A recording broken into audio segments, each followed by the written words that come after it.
suspect matching Bourne's description to stolen a police motorcycle.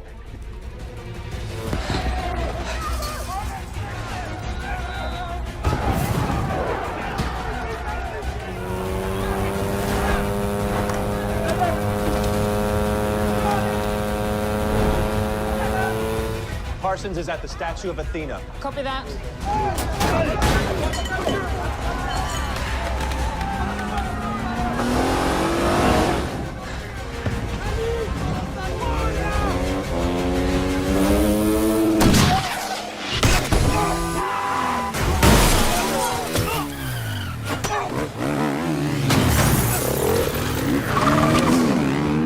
Bravo team is down.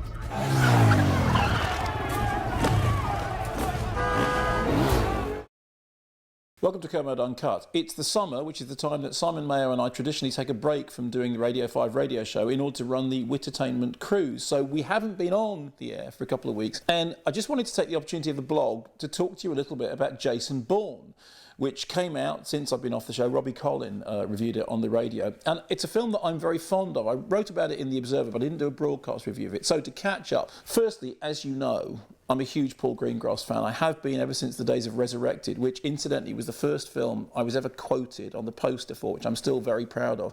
And I've always thought that Greengrass had a really intelligent balance between action and also heavy newsworthy grit. I mean, you look at works like, for example, Bloody Sunday is an astonishing piece of work. I still think the height of his career is United 93, which is a grueling true story, brilliantly told.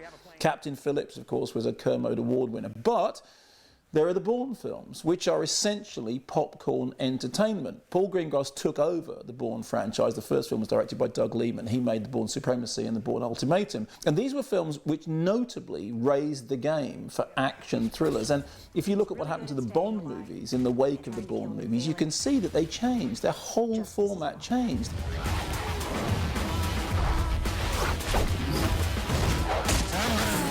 After the Bourne Ultimatum, which had a kind of perfect ending with Bourne swimming off into the East River, both Greengrass and Damon walked away from the series. Damon said he wouldn't do another Bourne movie if Greengrass wasn't on board, and Greengrass said he didn't want to do one. There wasn't another good idea. He thought he was finished with the series.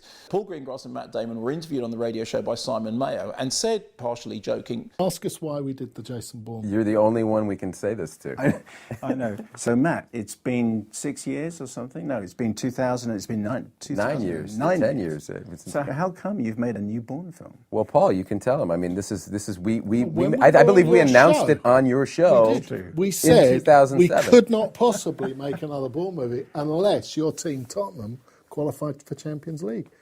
As soon as they did, because we are men of our word, we went and made a Jason Bourne movie. And I, for one, am pleased about it. Some of the critics have been a little bit divided, but I really enjoyed it. Firstly, because what I want from a summer action movie is breathless action. I want something which grips me by the lapels. I want something which propels me through the movie, takes me away, puts me in another world. And I think the film does that. It has an extraordinary opening sequence, which is a chase through an anti-austerity riot in Athens, and it's brilliantly shot in that classic Greengrass way, with the camera sort of catching the action through what appears to be sort of a melee of ongoing chaos. You really feel you're in the middle of it. It involves motorbikes, it involves water cannons, it involves fire. By the end of 25 minutes, I was completely exhausted, but the film was showing no signs of letting up at all.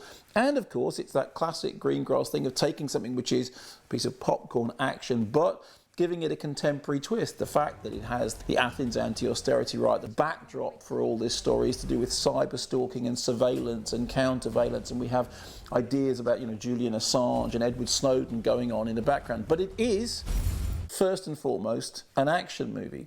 And it has this induced documentary style that I've always thought owes a debt to the movies of William Friedkin. There is an extraordinary car chase in Jason Bourne, which mimics to some extent some of the work that Friedkin did in The French Connection and To Live and Die in LA. And he talked about that being induced documentaries, setting up certain sequences, trying to get them to look as if the camera crew arriving were like a news crew arriving on the scene. And that in turn owes a debt to Costa Gavras' Zed. And I've always thought that Greengrass owes a debt to Friedkin, and that Friedkin owes a debt to Costa Gavras. And what you get with Jason Bourne is a film which has some of that aesthetic, and yet is absolutely a pedal to the metal thrill ride.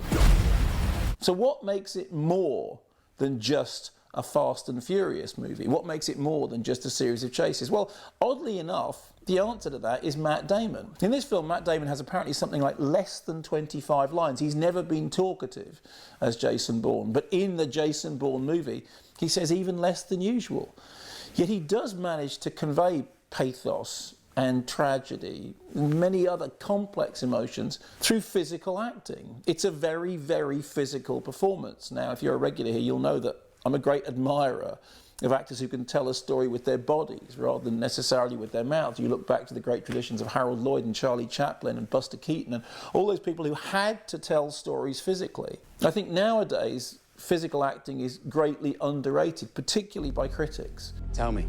The thing that gives Jason Bourne heart and soul, along with the action, along with the nail-biting pace, along with the Greengrass docudrama touches, is a great performance by Matt Damon, which is physical, which tells you the story through actions rather than just action.